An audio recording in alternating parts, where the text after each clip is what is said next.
ফেসবুকে video upload করতে গিয়ে কয়েকটা ভিডিও হয়ে যাচ্ছে, এমনকি একটা ভিডিও 10টা থেকে 11টা পর্যন্ত পার্ট হিসাবে ভাগ হয়ে যায়। এটা কিভাবে বন্ধ করবেন এবং সঠিক নিয়মে কিভাবে আপলোড করবেন সেটাই আপনাদেরকে আজকে দেখাবো। তো চলুন। তো বন্ধুরা, চলে আসলাম স্ক্রিনে। ভিডিওটি আপলোড করার জন্য আমরা চলে যাব ফেসবুকের অফিসিয়াল অ্যাপসটিতে। এটিতে আপনি আসার পরে আপনি এখান থেকে 2-3টা অপশন পেয়ে যাবেন ভিডিও আপলোড করার জন্য। কিন্তু আমরা ভিডিও আপলোড করার জন্য এটা বেছে নিব।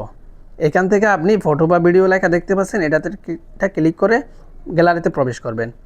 যে ভিডিওটা আপলোড করবেন সেটা সিলেক্ট করে দিবেন। তারপর এখানে চাইলে টাইটেল লিখতে পারেন, আপনি এখানে লিখবেন না, নেক্সট একটা ক্লিক করে দিবেন। নেক্সটে ক্লিক করার পরে অ্যাড টাইটেল দেখতে পাচ্ছেন, এখানে আপনার টাইটেলটি লিখে দিবেন।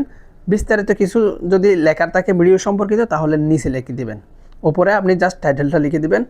তারপরে আপনি শেয়ার নাও ক্লিক করবেন না, একটু নিচে আসলে দেখতে পারবেন ক্রিয়েট প্লেলিস্ট ফ্রম ভিডিওস। এটা যদি অন থাকে তাহলে আপনার ভিডিওগুলো পার্ট ভাগ হয়ে অনেকগুলো হয়ে যাবে। তো আপনি এগুলো অফ করে দিবেন। অফ করে দিয়ে সেভ একটা ক্লিক করে দিবেন। জাস্ট এবার শেয়ার নাও একটা ক্লিক করে দিবেন। That's it.